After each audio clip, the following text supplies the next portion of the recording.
Here are the takeaways for the metallic roughness workflow.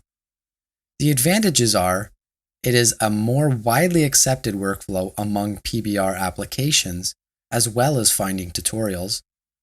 There are two maps specific to this workflow, being metallic and roughness, which are grayscale, meaning less texture memory is required, and it is overall an easier method of authoring materials and less prone to running into lighting errors.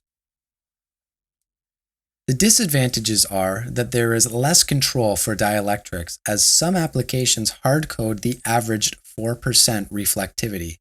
However, most applications have a specular control to override that value.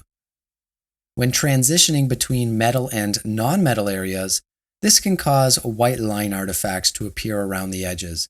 However, this is mostly noticeable when at lower texture resolutions. And lastly, artists that do not understand the workflow may use illogical values for the metallic map, which ultimately breaks the system.